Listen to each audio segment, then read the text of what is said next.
a great ban in situations like this. I mean, he's still a good guy. He may have robot legs, but he's still up there. He's still active. And he's still really good. Shen, Lee Sin also being banned out, and okay, yep, you're right on this one. Leona will actually be banned out here this time. I'm feathering my fists. So all right, so Urgot, Shen, and let's see. Let's also take a quick look at the ban history here. So Urgot, Shen, Jax escaped the ban's game 1. No, Jax escaped the ban's game 2. Soraka escaped the ban's game 1. So either one. I would probably ban Soraka right now. Nocturne works though. Yeah, Nocturne works. So the thing is, they have the first pick. If they want to pick up Janna as that first pick, they don't want to allow that Nocturne pick over to AL. So, you know, that definitely works out for them. There are a number of aggressive junglers left, but Nocturne, you know, is just so powerful. So that definitely makes sense. I'm trying to remember what some of the other bans were, but. Nautilus, that's, you know, another aggressive jungler. Definitely makes sense as a ban. So let's see here. So Lee Sin, Leona, Nautilus. I think they were kind of waiting off on the Nautilus to see if Nocturne was banned. So, yeah. You know, if Nocturne's available, then you can leave Nautilus up because you can have those two as a counter to each other. But if Nocturne is banned, you don't want to allow that first pick Nautilus onto TGF. Morgana is open and available. First time she's been available this series. Jax is still open. Soraka is still open. A lot of fantastic first picks in there. This could very well be a Morgana. Yeah, we'll have to see. I mean, Morgana's just an all-around safe champion, and you know, is very strong in team fights. Just trying to think, you know, but Janna was also. I think Janna makes the most sense personally, but it really depends on if TGF likes to run her, and if they like that champion, Riven. So. All right. TGF just absolutely loves Riven. They do, and you know, why not? Why not? Riven's amazing. Riven's fantastic, and she does have, you know, she's very versatile. She can get up in your face. You know, you get the Guardian's Angel on her. She, you know, once she gets her farm, she can be nigh unstoppable. But Absolute Legends will just straight away take the armor shred bot lane of Taric and Corki. That's a pretty good pickup. And it's such a strong lane. It's, you know, strong in almost every matchup. And if you look at Corki and Taric against a kill lane, they try and engage. You throw off the stun onto Riven, and then you just destroy them. And I don't know, it definitely makes sense. So right now, TGF, they know, all right, we can run Riven in the bot, or we can run Riven top. If they pick the Nunu, then it's clearly going to be a top or a jungle, because Nunu would, you know, go bot lane. So Cog and Nunu, it's been a while since we've seen this comp, but I mean, this bot lane, but it's a really strong bot lane. You know, Nunu gives the buff to Cog, gives the movement speed and the attack speed.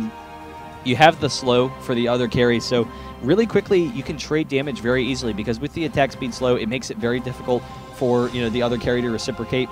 But Corki does have some nice burst damage from abilities, so that counters out that slow a little bit. But we'll have to see how it works out for them. Not to mention, if the game starts hitting, you know, really late game, we've seen it before. Kog'Maw can just get ridiculous on the back line. Oh yeah, throwing off the artillery with the slow, with everything.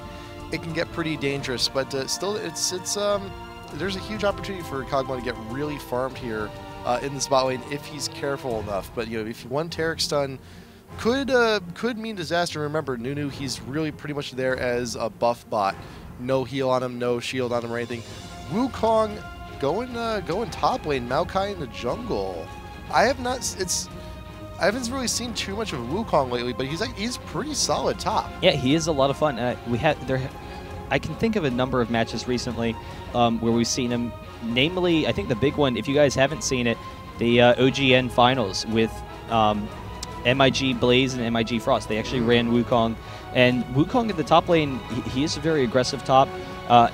The issue with Wukong, he kind of naturally loses lane harass to basically everyone in the lane. So anyone who would go top lane, they're going to slowly beat Wukong, and Wukong's always like pushing back against this wall of just his imminent loss in the top lane. But he does have a lot of burst potential. You jump in against physical, you know, DPSers, you can just get off a quick chunk of burst with your E into your Q. Then in team fights, you have really aggressive initiation. So you have great potential against ganks.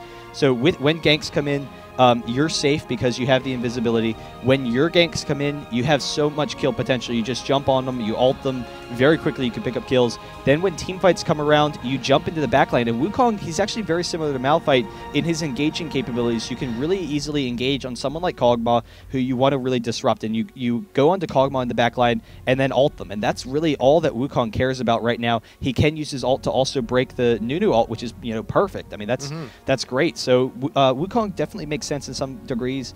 The issue is whether or not they have enough damage to follow up with it, but I think his damage is underestimated a lot of times with his ultimate. It is. Maokai, also a really aggressive jungler, so Maokai pick definitely is strong as well. But even then, you pair someone, you pair Wukong up with someone like a Corki.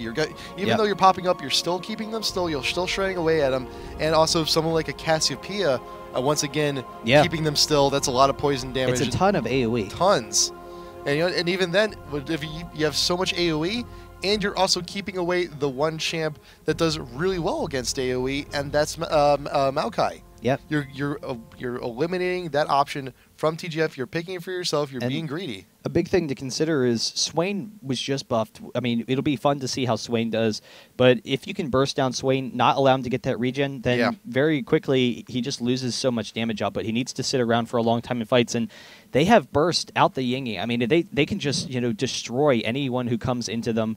It's a really aggressive team. Lots of just AoE upfront damage in CC, and so it will be fun to see. The pop-up works well against Swain. Swain has Cog, and Swain.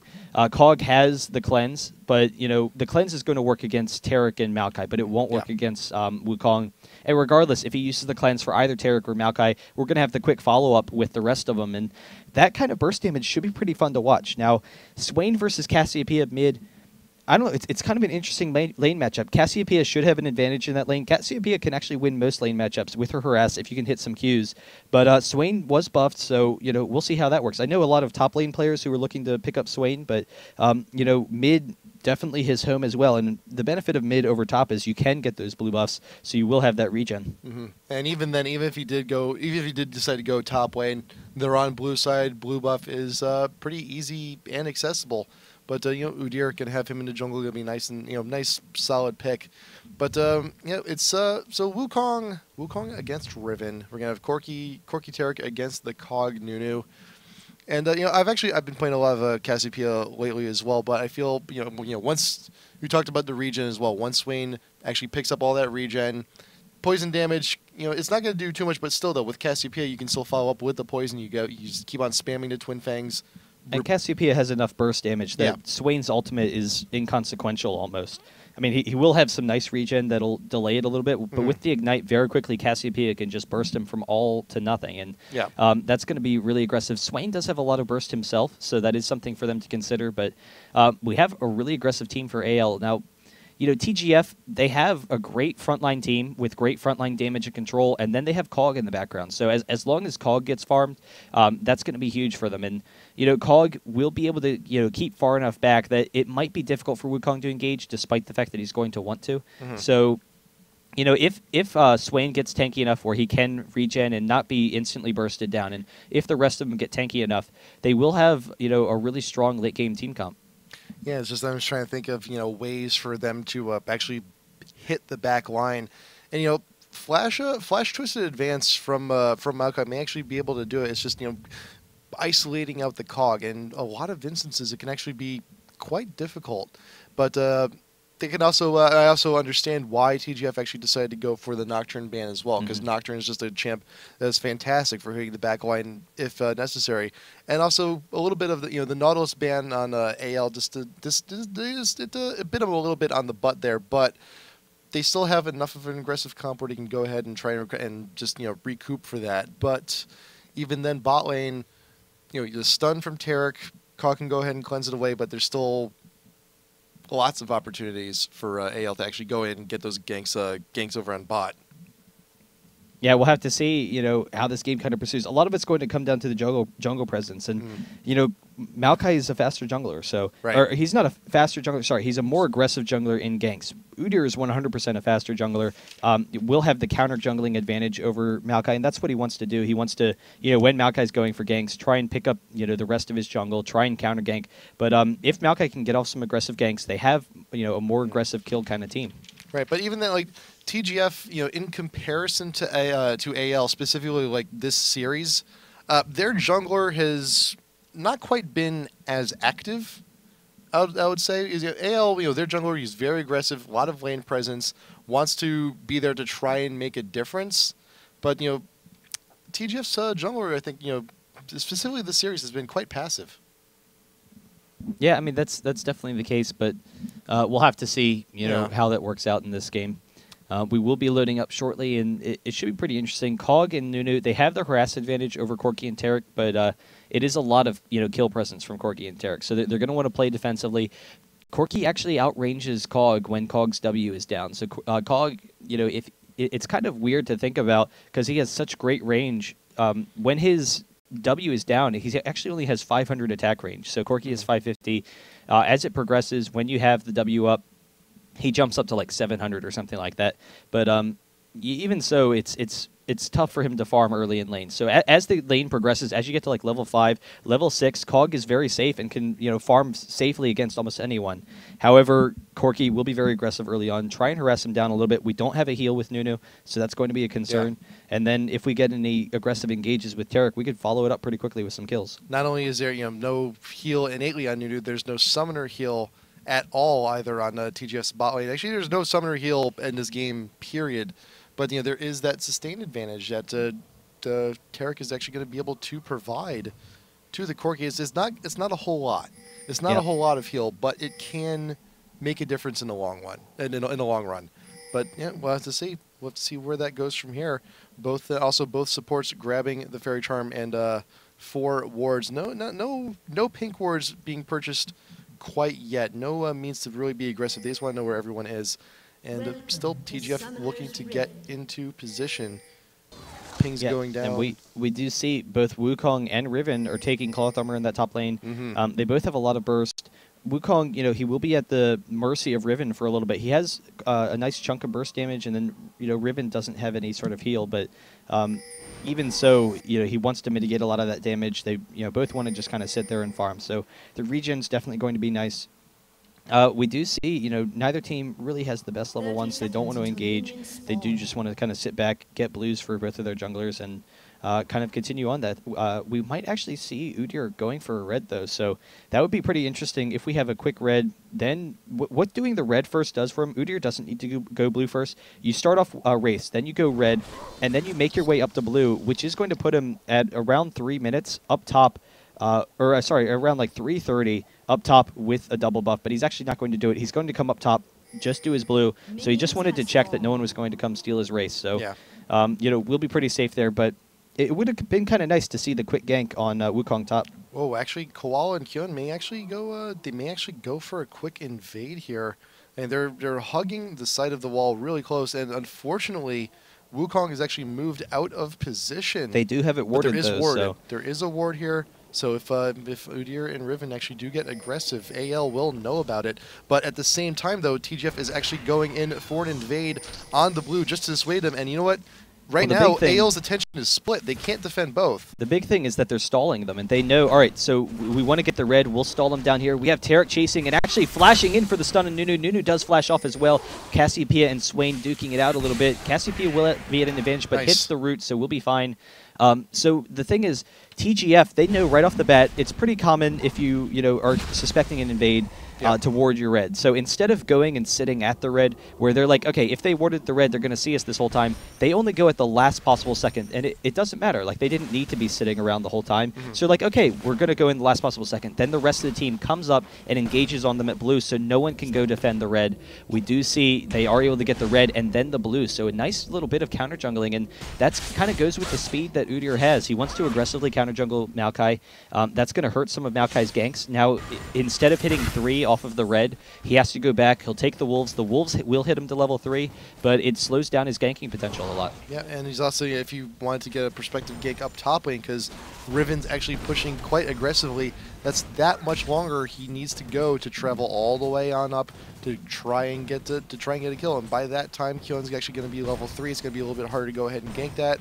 We'll actually have 1 level in each abilities, a little bit more mobile, have the stun and all that junk, and it's going to be that much harder to gank top lane with that much time killed. And it's unfortunate, but it's very good engage, very good invade on TGF. Just, they had that timed. They had that timed so perfectly. Yeah, and Udyr is actually almost a level ahead of Maokai. Right now, they're even, but with the experience and getting the red, there he just hit a level. He's actually going to be close to level 5 when Maokai's only hitting level 4. So really nice. He's actually coming mid. See if he can get a gank. It's going to be really tough to gank Cassiopeia. And Cassiopeia, she doesn't have like a lot of escapes or survivability, but she's generally long-ranged enough where it's just going to be tough for Swain to hit the snare. Like it's just not a very, strong prospect. So we'll see. He might be sitting there recognizing that we might have the Maokai gank, and Maokai generally wants to gank mid the most, so Udyr wants to sit around, wants to be able to counter that out. Yeah, but instead he's just going to go ahead, sweep back behind, grab up the Wolves, continue the farm lead that he has over the Maokai,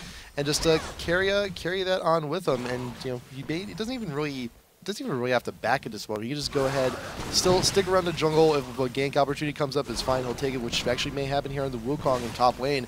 There are no wards, so Udyr, he's clear, free, and easy to go and ahead. Riven is actually engaging with Udyr as well. There's the dash out. He did already use his invis, so he does flash out of there, but Koalo is closing fast. We have the quick flash, and actually chasing him down with the red buff. One more stun will do it, and actually Kikami Please is going to go down, so there's the first blood onto Udyr. Cassiopeia coming up, but can't get there in time. The stun actually onto Kog'Maw, so some nice damage there as well.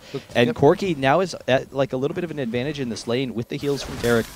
They can be pretty aggressive. Yeah, I think and right here is still Cassiopeia being slowed down by the Swain. He will not get out in time. The poison will finish him off. But Udyr, the red buff can do some mud. You can only do so much with that. His flash is down. He used it earlier in the gauge up top lane. Does get shielded away, and he will be able to but get in the meantime, bot, we have Taric trying to chase down Kog'Maw. They back off enough. They have the slows. They can disengage pretty easily. But because Kog is out of mana, now we're seeing that range come in. So Kog, he has enough for one more W, but that's it. He can't use any of his abilities, really. So Corki can be extremely aggressive and know that Kog can't really reciprocate, just walking right up to him and attacking him.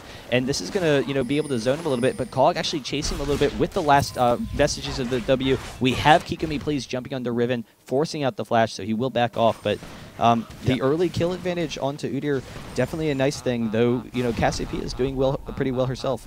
And JPack, he's been in the bush, he's been stunning Liquidity quite a bit. I think it's just in sheer effort. Nunu laughing at us. Love that skin. I think he's just, stunning Kog'Maw whenever possible to try and bait out the cleanse, to try and make him, just use it at an inopportune, moment. But he's just like, okay, I'm stunned. Come on. I mean, I'm trying to call your bluff here, and it's not working out for JPack. And with that, Taric is now at a little bit lower mana he'd probably like to be. But still, does he have actually? He's got almost enough gold to go back and get the Philo Stone, about 75 gold off. But should be able to have that pretty soon. But in the meantime, lane partner Corki is going to go ahead and try and push lane to tower as best he can. Yeah, so we'll have to see. We do have Riven and Wukong hitting 6 about the same time.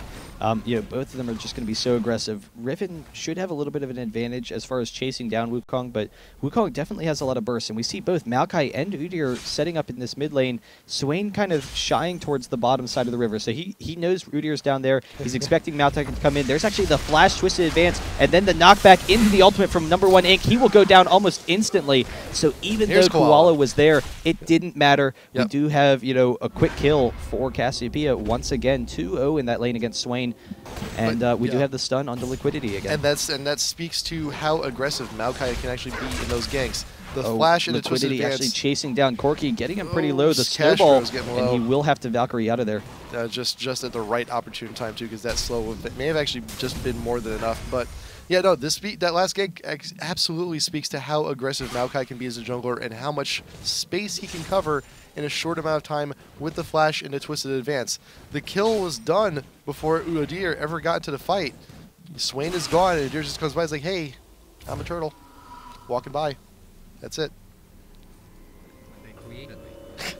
I'm sorry. It's been so long since I've seen that skin. I haven't actually heard to the jokes. So really?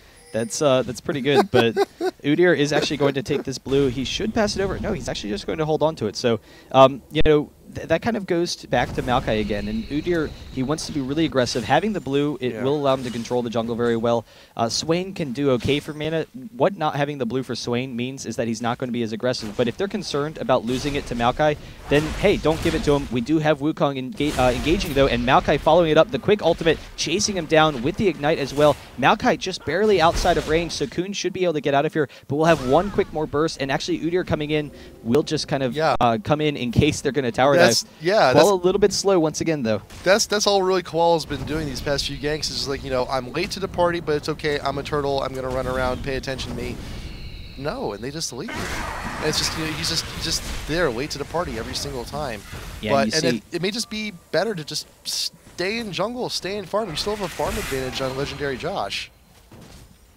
And you do see in this mid lane, Cassiopeia just able to harass Swain so aggressively. It wouldn't really matter if Swain had blue because all the spam in the world can't allow him to stand up to Cassiopeia, and so he doesn't really need the mana because if he walks up to try and regen, she just destroys him. And we do have Cassiopeia coming bot now. That's one of the strengths of Cass is you can push mid, just really aggressively force them into the tower, and then go steal the wraiths or go gank another lane. But she did Cassiopeia #1 Inc is going to go ahead and just turn it right back on. Grab the race. May actually go.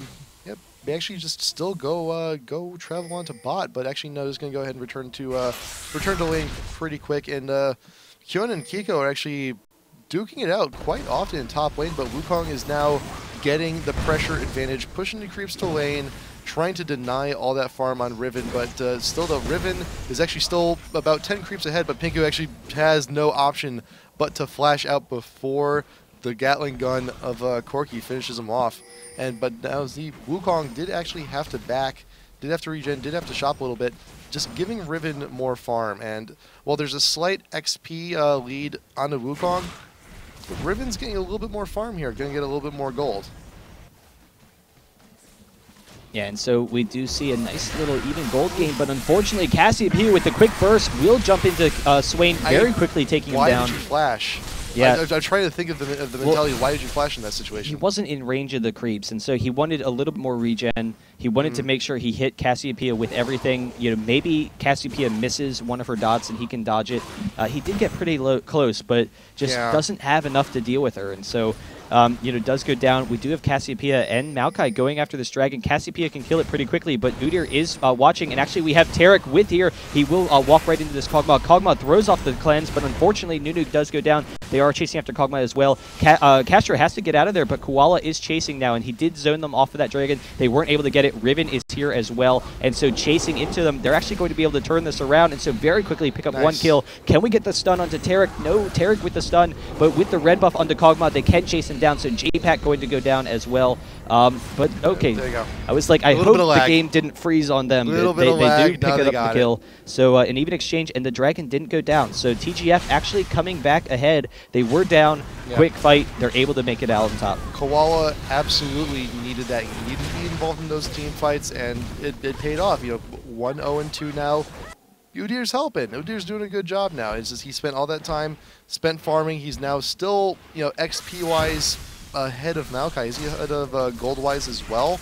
Actually, yeah, quite by a large margin, about 1,000 gold. That's absolutely crazy. Ridiculous how much damage Cassiopeia can do in the mid lane. That's nuts. With the 3-0 advantage, she is just being so abusive against Swain. And if you can deny Swain farm, very quickly he just becomes, he's such a weak champ if he's not farmed. I mean, he's basically worthless because he's a melee, I mean, he's ranged, but he's almost a melee caster. And if you can't get farmed on a melee caster, then it's just really difficult. He's so short range. We do have Wukong setting up mid, and we will have a fight here. It's a little bit too far out. You're going to get trapped by the Twisted Advance, but there's Kiko with the ult popping everyone up, and Nunu will actually go down pretty quick. Cassiopeia goes down as well, but the Kog'Maw will also be sticking around. But it looks, AL got the better exchange in that, 2 for 1. But, they're still waiting for the mini wave. They can actually take this tower. And not only is it 2 for 1, but Kog'Maw went up to mid to fight. He did go down. Yep. Corki, in the meantime, can take this bot turret. We do have Swain coming up here. Corki almost could have fought him, but wanted to be safe, so he will just back off. But increasing his farm advantage over Kog'Maw, which is always going to be a good thing. Right. Riven, in the meantime, getting some nice farm top. But we have seen some nice aggression from Kikomi Please, who's generally speaking been able to control this top lane pretty well. I mean, it's been pretty even, but with the increased aggression that Kikomi has had, and being able to follow up into other lanes, it's worked out for them. So now Kowal going to go ahead and realizing the blue may not be all too great onto the Swain, just going to go ahead, keep it for himself, or even once the mid game starts tuning in, may actually see it. Actually, liquidity may actually take it right now, get a little bit extra spam. Yeah, that's exactly what's going to happen there. So blue onto the Kog'Maw. I mean, he's 9. He's got the artillery available to him. He's going to be able to go ahead and spam that all day if the next team fight happens in the near future. But still, though, top lane, the duels continue so unrelentlessly here. But, and Swain going down bot, he knows he just needs to get farmed. He wants to kind of run around. Unfortunately, Tarek is going to walk in right behind him, gets off the stun. We're going to have a ton of burst damage, and Swain will almost certainly go down. Does extremely quickly. So Swain just cannot get involved in this game. Kog'Maw, is farming decently. He does have 3 kills, so he's going to be pretty strong. But you need that tanky AP up front with Swain in order to help zone, because otherwise they're just going to dive onto Kog'Maw. So it's now been established that Kog'Maw actually getting a quick burst there from Corki, but JPack is actually trying to press the issue. Maokai is not too far away. There is a twisted advance. He's going to go ahead and try and grab the kill onto the Kog'Maw. The cleanse has been popped. The sapling will he be able? No, the sapling will be eaten by the Nunu right out in front, and Josh is trying ever so hard to get the kill onto the Kog'Maw, but the slows will actually still keep him at bay, but Cassiopeia will grab the Udyr in response. But Riven is actually on her way down. No, change your mind. Yeah, and so really nice play by TGF at the start to, kind of turn it around on them, pick up the Corki kill. Unfortunately, Udyr was trapped. We do see a nice little advantage for Absolute Legends right now, and if they can take advantage of that, they are coming after this blue. Swain just can't do anything, so I mean he's basically worthless right now. Here's the thing: Swain, he needs to get his farm. He needs to catch up. He can't go bottom lane because it's been established that Corki and Tarek will just go ahead and tear him to shreds. Can't stay in mid lane. He's fed Cassiopeia way too much. And he can't go top lane because I'm pretty sure that Wukong's just going to tear him apart as well. Wukong's also has 2 levels up on him, so he's a bit lost. He's really lost. He's been reduced to a root. That's all he is, and even then, he has to get pretty close to do that. And so we do see actually Riven engaging onto Cassiopeia, very quickly able to burst her down, but then with the Maokai Twisted Advance, we'll be able to get out of there. Kikomi, please, dropping Kyun, and then actually the flash in from Swain. He has no damage, though. He may get, yes, he gets the Maokai. Okay. So, I mean, it's, yes, yay, it's a positive. He resets his kill score, so the other team's happy about it, too. It's like yay with a question mark. It's like yay? Maybe? Yay. Yeah? No, it's not quite that yay. He finally got himself a kill. But no, he got a kill. It's questionable. But I mean, he almost got the Cassiopeia as well. He knows, he's not worth a lot, so kills, they definitely can help get him back in this game. Corki very close to going down. We won't have, okay. Won't have the ultimate, just not quite enough range, but they can pressure this mid tower. We do have Cassiopeia, going to be able to push it back pretty easily. So, that's kind of the tough thing. You can't really push into a Cassiopeia that well. Yeah, and also Cog is pretty low on mana as well. He did ding, he did get a little bit back, but might be in his best interest to go ahead and back off, return to base, possibly work on actually doesn't even really have enough money to buy much right now, but looking to go build towards that Infinity Edge. There's going to be a lot more damage heading into the mid game as well. I'm still Swain. What did we do with you? And that's really it. I mean, he's become a stun bot, which. And that's also kind of why I'm curious if we'll start to see more Swain builds with just quick gold pretends. And gold pretends, we're seeing it on so many champions now. It's so strong.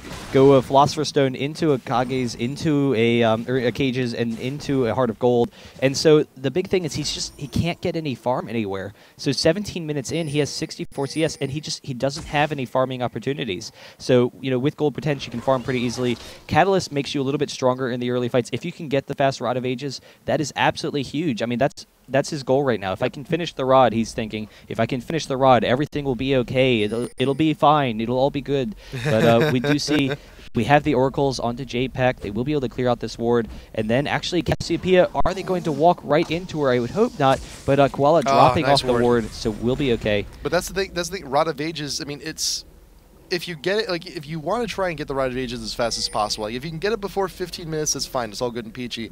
But anytime like past 20 minutes, it's kind of like, why? Well, it's still okay past that point in time. I mean, Just, a lot of times games will last long enough, and even without letting it build up all of its charges, it's still going to be fine. I'm a little bit surprised that they're not just going right onto this dragon. They have plenty of kill potential. They could kill it really quickly though. So trying to force a fight, not really happening. And TGF not defending it. We have JPEG though. He will be able to get off a stun. He actually flashes in. He doesn't want it onto Udyr. He wants the grand prize. He wants more of them. We have Maokai coming in. There's the Wukong as well. Very quickly bursting down Swain. Liquidity has to go onto the other side. And so Corki is perfectly fine. Valkyrie after the Udyr should chase him down. And in the meantime, Nunu goes down. So then Udyr, Cog is actually the sole survivor along with Udyr. Can Castro pick up both of them? We will be diving this Kog'Maw. So very quickly he's going to go down. Yep. And all Udyr can do is try and kill himself. Probably he's just gonna go straight in for it. So he'll be able to do it. Back to the second turret. Run! You can do it. Actually, this may actually be enough time killed. He might actually be able to successfully get this. Just waiting for the one turret shot and another one. Oh, that missile! Yeah. If that missile hit, that would have been disastrous. But yep, successful team fight for AL. Gonna go ahead and secure the dragon for themselves, and now they should have a good feeling about where they stand in this game. And I think this. Cassiopeia just got so much of a lead. Yeah. Swain is pretty much useless. I mean, and even then, all the engagement opportunities for AL. I mean, you got the Twisted Advance. You were able to still single out the Kog'Maw. And Kog'Maw's not doing as much as you usually think. You think you'd actually be there, on the back line, preventing teams from coming in. But you have that, and right now. There's too much damage right now. There's just too much damage on AL. They're just out damaging TGF, plain and simple. Yeah, and it's really easy for them to disrupt the Kog'Maw. We saw Wukong getting right into the back line. Yep. And that was the concern the entire time, is whether or not Kog'Maw can just sit there, do the damage that he needs. And because, Swain is so far behind, they can just completely ignore Swain for the most part. I mean, we saw them bursting it down there, but it was really just Wukong bursting him down. We do see that tower is going to go down, so Riven is going to be okay, but actually getting pretty low, and Wukong will have enough burst with the ultimate very quickly to take her down. We have the flash out from Kun. Unfortunately, he is trapped, trying to get out of there. Kikumi, please, able to pick up that kill really quickly. See, and that's just pure out desperation move now coming in from TGF, is that they need to make plays like that just to try and grab objectives, just to try and grab the global gold. And when you have to sacrifice yourself like that, it really speaks about your position and where you are in this game. There we go. Finally got the Rod of Ages. 21 minutes in. A little bit late on that, but still though. I don't know. It's looking grim. It's really looking grim for TGF because right now AL can just go ahead and muscle in turrets and actually going down to ping the Baron. They might just go ahead and try and sneak it. They're definitely in a position to. Pings are actually going down from TGF as well. They have an idea. They have an inkling, and they also had a ward there, so they know that AL is here trying to sneak this. And if they're going to go ahead and engage, they need to do it. But TGF, they're split. Only 3 members of their team are here. Well, actually, with Swain is here, might as well be 2. Kog'Maw's not too far behind. Riven is here, but AL's just going to go ahead and back off. Yeah, and so I mean, they can take Baron pretty quickly, but if TGF is cutting them in and out, very quickly they would get low and just have a bad fight. So we have the tower going down for TGF. Get out of here. We have the engage, though. It's kind of a split fight. I mean, they don't really have their whole team there, so it's kind of surprising. But even so, they're strong enough. They probably could win without their whole team. Yeah, but Wukong is here, hiding in the shadows. He's actually going to... Actually, no, okay, yeah, Absolute Legends are just going to go ahead. Remember, hey, TGF, you're backing off. We're going to go back to you. We're going to go ahead and shop. And actually a Frozen Mallet being picked up by the Wukong. Wants to keep everybody still. And actually going to be... we could... Blood Brutalizer too. I didn't even notice that before. A lot of armor pen there. So there's quite a bit of CC here onto AL, and more than enough damage to outdamage the TGF and just keep them still and just take them out of these fights completely. And we may actually see AL go once again to try and pressure the Baron, try and force it. And TGF, there's not if they were to actually go ahead and get baited on into this Baron, they're more than likely are just going to lose outright. And Kog'Maw trying... Yeah, there we go. That's the signal. Kog'Maw seen split pushing bot, and now he has to make the long journey on up to rejoin the rest of the team to try and fight this Baron here. But there's a J-Pack. He's got the Oracles, throwing more wards down. They've secured it. Kog'Maw is still not close enough to go and help out with the rest of the team. And there's a perfect team here to take down objectives like Dragon and Baron so super easy. Cassiopeia's got a lot of damage. You got the Arbitrate, you got Cork, you got all that burst. And there you go, Koala's going in. He wants to try and stop it best he can, but he just stands out right in front, and he's just in a bad spot. He's just in a really bad spot. He's running for his life now. And AL knows it. They know how much of a dominant position they're in. Yeah, so no one going down, but the Baron is on to AL, so very easily they can push mid. You know, they don't really have great clearing capabilities, and Cog can clear, but you know, as AD Cog, it's kind of difficult. You're going to run out of mana really quickly. Cog has no mana now, so Cog needs to go back, can't fight. Swain has the mana, but without walking into melee range, there's no way that Swain can clear, so that's really not an option. So we will be able to take this tower, or they will be able to take this tower pretty easily. We will see that you know, they're going to be pretty aggressive here. We have the Swain harass going off, but it's really just nothing. It's nothing. So the tower goes down. A scratch. They will be able to back off and go up to this top tower as well. Yeah, this AL is just going to go ahead and just capture objectives at this point. While they have the Baron buff, it's just quick and easy. They can just go ahead and just run amok here all across the map. They can just prove their worth right here in any lane. And Swain getting caught out a little bit too far, and that's the thing. If Swain wants to do something, he has to get way too close for comfort. He has to walk right into that danger zone, and he'll die. It's guaranteed. If Swain wants to do anything, if you walk into that team, you're going to die, period. Yeah, and Riven actually has to use the ultimate just to clear the creep waves, so it is down. You know, it won't be available for this next fight, and very quickly, you know, AL can just continue this push. So this tower is gone. They should be able to continue and just take a base turret, but no, it's okay. I guess okay. they're fine. We got Tarek split pushing. It's okay. Oh, of course, you know. But so they're fine. They're just going to take the outer turrets, be really safe. They can go down to bottom lane. That turret is down, so they can push the second one and then continue into the base. Yeah, actually, well, yeah, no, like this is like legit. Like J-Pack is actually legitimately trying to split push as much as possible, trying to just, you know, keep TGF displaced in as many lanes as possible. And even then now, like they have to split everyone up so far apart to just try and prevent these pushes. But yeah, Dragon's up. AL can just go ahead and continue slowly taking these objectives and just extending their lead oh so far. 7K in the lead in gold. It's just a matter of time. It's just really just a matter of time from this point. Yeah, and it was just really the quick early advantages for AL. Maokai, you know, just so aggressive, particularly in the mid lane, and you know, Cassiopeia versus Swain. Cassiopeia has the harass advantage. Swain never really able to farm successfully. You know, just never got involved in the game. So we do see there is a ward there. They do know where Cassiopeia is. Actually going to come onto him. The flash from Q, able to get him quickly. So nice. Cassiopeia is out of the fight. We do have them on Corki as well. Corki has to Valkyrie out of there. Wukong, you know, is here as well, but Swain pretty low. They will be fine, and it's actually turning around on them very quickly. The double kill, the miss flash from Legendary Josh, he will go down as well. So we have 3 kills for TGF that is for exactly nothing. What they needed.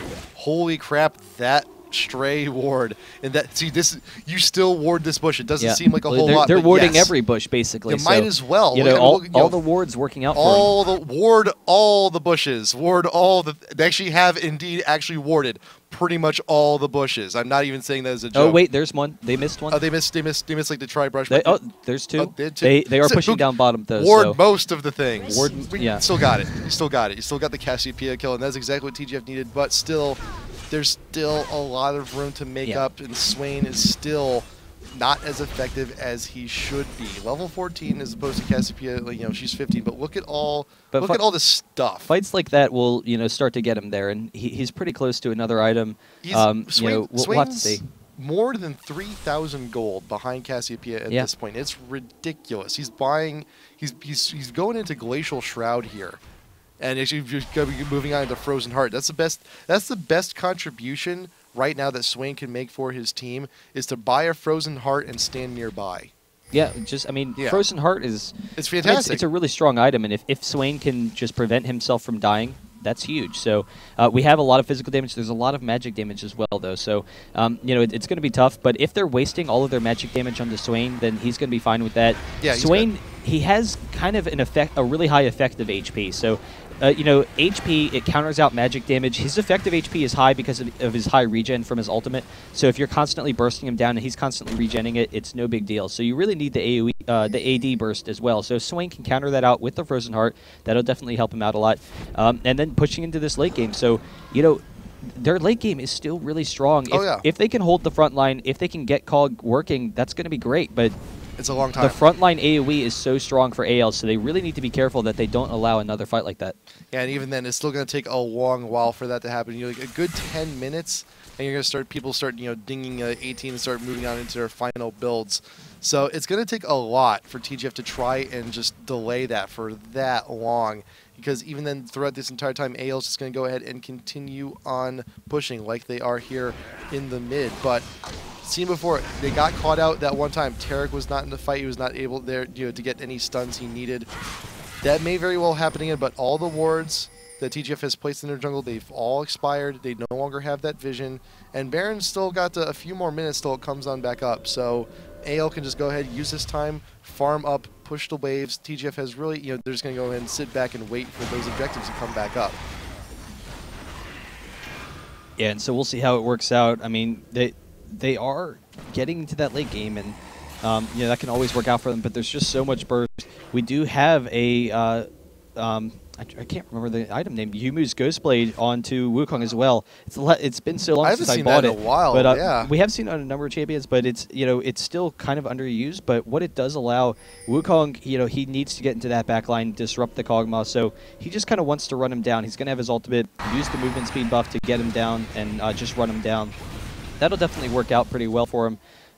Cassiopeia has plenty of damage, has the slow as well to work along with all the rest of their hard CC. So I don't know. AEL, they're playing pretty defensively right now. They know that they want to wait for that next Baron to be up. It's almost like they're kind of scared to try and push or anything, that they might make another mistake and allow TGF to get an advantage. So I mean, like, this next fight is basically going to decide the Baron. So if either of them go down very quickly, that's a Baron, and very quickly that could result in who's winning this game. Yeah, Liquidity with a nice prediction there, throwing the artillery in bushes where AL may be. But you know what? Baron is back. Everybody knows it. And TGF Koala is out there in front. There isn't Oracles on Pigu. They do know there's a ward there, but there's the bait. Looking for the Twisted Advance. Focusing down Udyr immediately and taking the Nunu down with him, and that's going to be it. TGF is now in a 3v5 situation. They cannot really contest this Baron, apart from just a God Steal coming in from the Kog'Maw.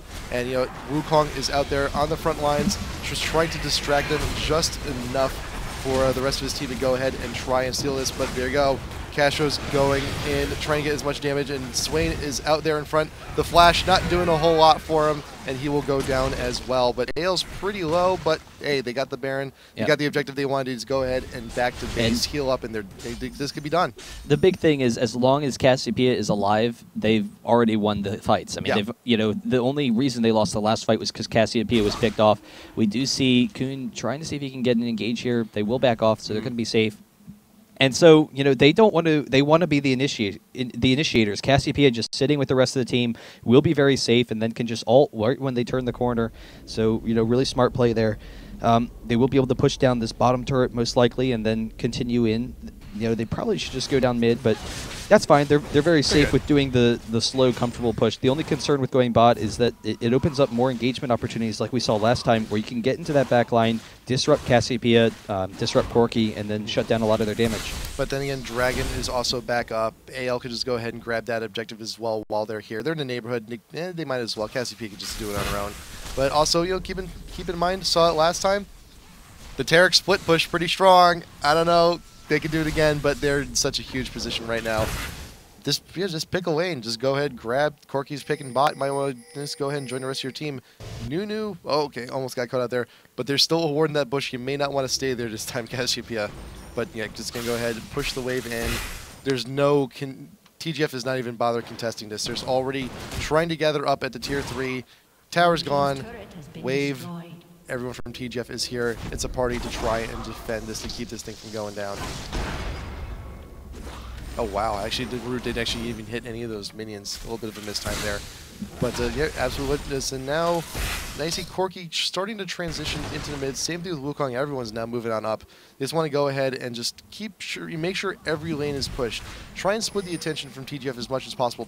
Top is pretty far pushed for TGF. There's not really much that can be done here, but they can just go ahead and swap, transition between the two. They're kind of hesitant to push, which is a little bit surprising because they're just so vastly, superior to TGF right now. I mean, they're just so much stronger. They can just push up, and by pushing down the mid turret, you know where everyone is. So Cassiopeia won't be threatened as much. We do see, the nice AoE from Swain, but they can't engage very quickly. The tower goes down, and there's just nothing that TGF can do. They have to back out of there and just let them have the inhibitor. Inhibitor should be going down in just a moment.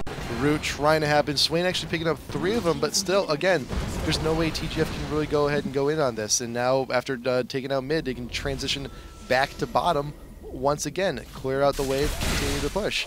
Granted, there's still a pretty hefty wave up here top lane. It's like that's fine. That's fine. You're going to go ahead and grab 2 inhibitors. There's no big deal.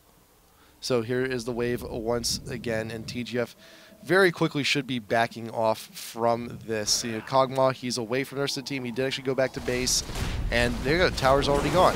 Halal here trying to get the engage, but that's it. Swain ult is up, but everyone from TGF is just slowly melting one by one.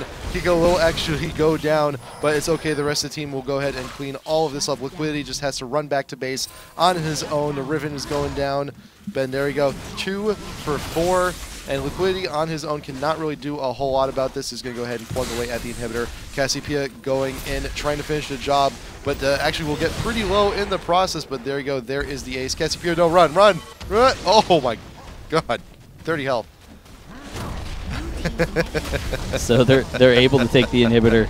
It was close. It was almost got cast. You almost got the cast, but alas, it was not meant to be. Yeah, they'll be able to get a Nexus turret too. So everyone else will be coming back up in 10, but they should be able to get actually just barely. Yeah, they can get both. They can get both. Why not? They're here. Yeah, so they will get both. Just back off actually now, and then the next fight they can just rush right down this mid and take the Nexus. So there's not a really whole lot that TGF can do about it. They're just way too weak. They're just trying to kill as much time as possible. Yeah, so. And they're just too weak. So they can't fight Absolute Legends outright. You saw the first inhibitor; they just had to let them have it because they didn't really have a whole lot of options. Yeah. So at this point, AL just farming on up, grabbing all the objectives once again, securing their lead, because you just want to go ahead and make sure the forest is clear, make sure that there's no real way TGF can farm other than staying in their own base, and just more pressing objectives. And it's just this is the slow push to secure the game, because remember, this is a qualifier tournament. This is single win. You just want to make sure you have all your bases covered. You want to do the careful thing. You want to go ahead and secure the win by taking all these objectives slowly. Because sometimes, you hit in solo queue and you make a desperate attempt to just try and win the game quickly. And the throws do happen. The throws absolutely do happen. And they happen in tournament play as well. It's not, there is no exemption here, but AL, they're doing the careful thing. They're doing the sure bet and just slowly pressuring down all of these objectives. So we do have AL pressing down this top turret. It is the last one. I'm a little bit surprised that they're not just going straight for the Nexus, but we saw it in the last game. We're seeing it again in this one. They're very comfortable with just, or we saw it in the first game, I guess. They're just very comfortable with just stepping right up, just slowly taking all 3 inhibitors, just very safely. Even though that mid Nexus turret is very low. So, by doing this, instead of the Nexus turrets where it's really wide open, everything is just out in the open, there's a lot of space, they get a nice enclosed area. And so this enclosed area funnels everyone in. If they want to try, if TGF wants to try and engage, it's going to allow AL to just AoE, the hell out of them, right in front of them, right through that narrow opening to the tower. Yep. So it is going to be very safe. They can just slowly push up, and in the meantime, both mid and bottom are both pressing. We do have Koala coming in, and this is the last fight for TGF. See, Keon's way too far in the back. Just he tried to get the stun, tried to get something, but melts immediately. Wukong is there, getting the ult, popping everyone up, and keeping everyone busy, but still slowly but surely AL will just go ahead and melt everyone one by one. Swain might actually be able to get away from this, but Pinku may not be as lucky. Actually just barely getting there, but still though. There's 3 members of AL still in the base. The Twisted Advance going down onto Swain should be able to damage him down just enough. Cassiopeia is there to finish the job. The Nexus turret being focused. The Nexus is now naked, and there's plenty of time to go ahead and take it. And that will be it. The series Your winners moving on will be Absolute Legends NA. Fantastic job, man. Fantastic job. So I think, with that, though, TGF, they actually had a really fantastic start. They had quite possibly, the best start they could ever hope for. They got the successful invade. They delayed Maokai's blue. They stole his red.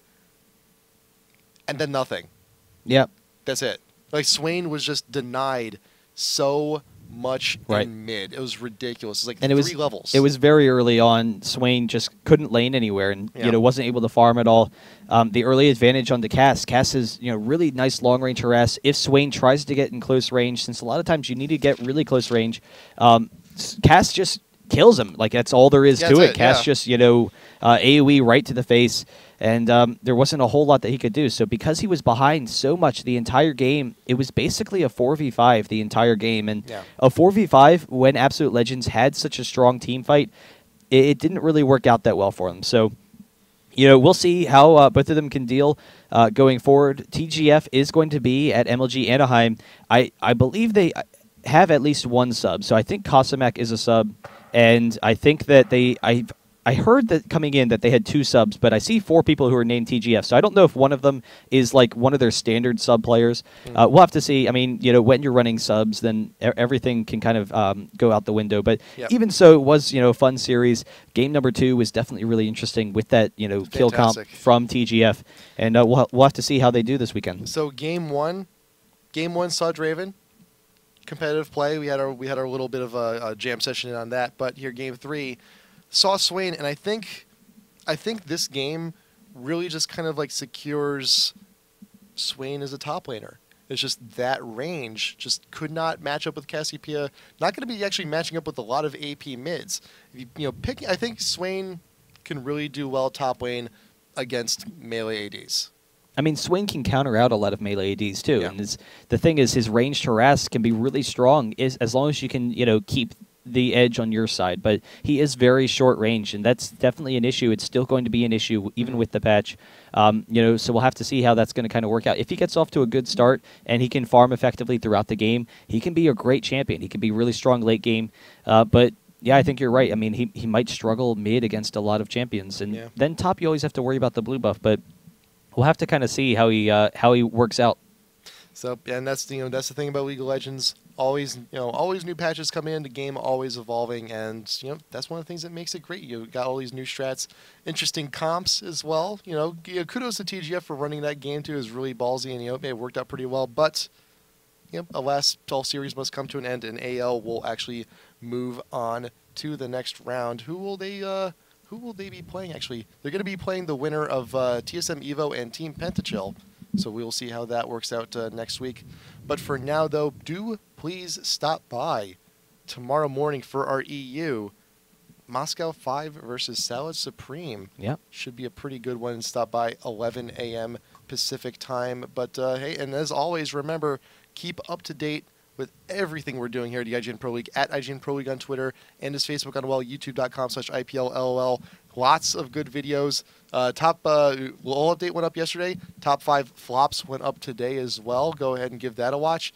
And as always, send us your tops, send us your flops. We want your replays, IPLLL replays at gmail.com. If we use your replay, we might give you something nice. But for now, though, I think we're pretty much done. It's been a long day. It's been a very productive day and a lot of exciting games today. We got to rest up, man. I'm getting tired. I need a nap after this. This is good.